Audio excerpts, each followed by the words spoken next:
Okay, folks. So this week, as far as financial literacy goes, I'm not going to get extremely specific, but really more just give you some advice. Finances in the United States, we really have made a whole concept about life is that everything is buy now, pay later. We have a lot of these ideas of, if you're going to buy a house, and really the system is designed that way. To buy a house in the United States, it's difficult. I mean, they're very expensive. It's a purchase that you make for a long time. And so typically when you're going to buy one, you have to set it up for a certain number of years, whether it be 15 or 20 or 30 or whatever. When people buy cars, you don't usually just go in and buy a brand new car unless you have a really good job, make a lot of money. Being a school teacher is probably not one of those jobs. But if you're going to buy a new one, you go in and you make payments.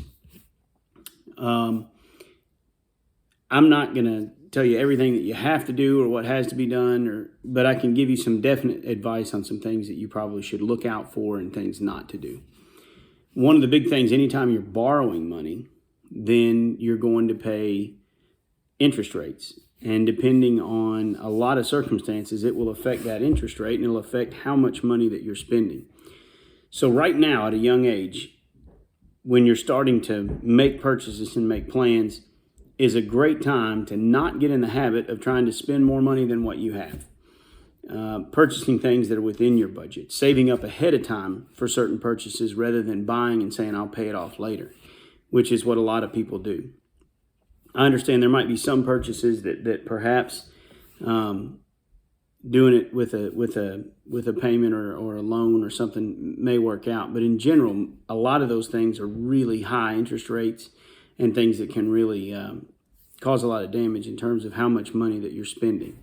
So some examples of that are credit cards. Now, I know that you guys are in high school, and I doubt that any of you have your own credit card. Perhaps you've seen some that your parents have, or maybe you've got one with a name on it that somebody gave you. I don't know.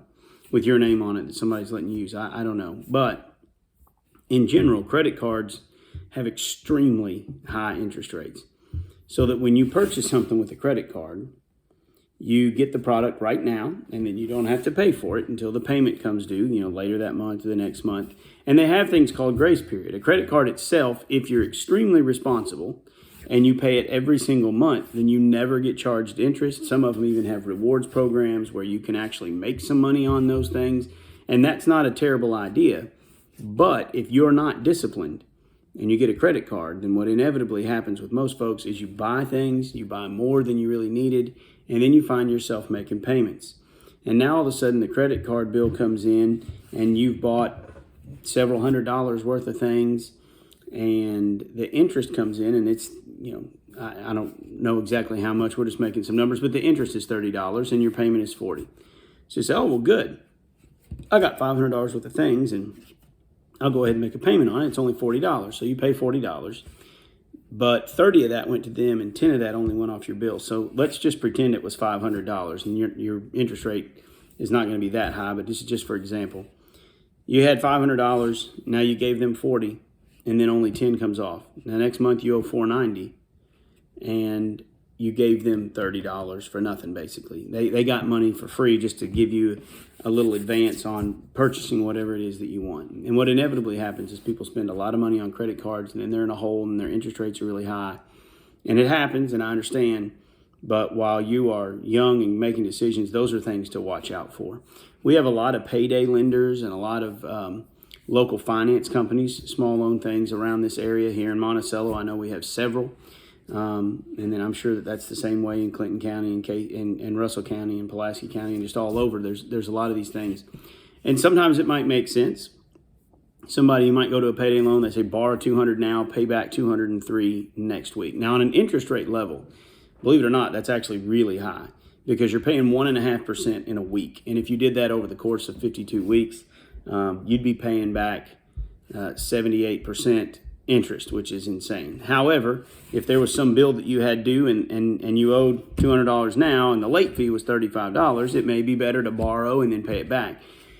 But again, what a lot of people do is they go and they borrow the money and they get some money on a cash advance or a payday advance or a title loan for a vehicle or something, and then you take that money and then you go back to pay it back, but you didn't have $200 this week, and really I didn't have enough to make the $200 next week.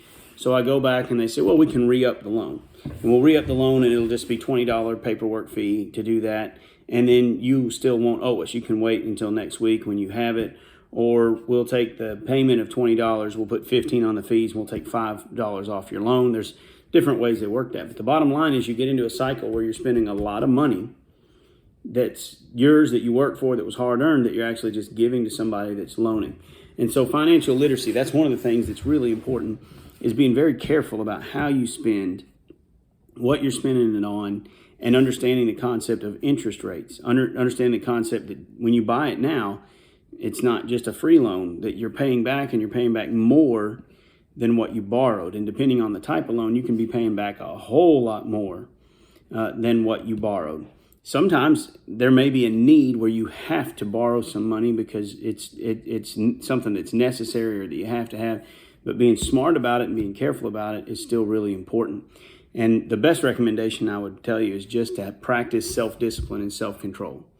If it's not something that you really need or have to have, and you don't have the money for it right now, either save up the money until you can buy it, or buy something that's a little cheaper. I'll just tell you, people can pick on me. I've got a decent job. I make okay money. I'm thankful to the Lord for my situation, but I'm driving around a car that I paid $2,000 cash for. That's a lot cheaper than going and buying a brand new one at the dealership. I know that's not just pocket change. It takes a little time to save up $2,000, but I buy the car, and then I have the car, and I don't have any payments on it.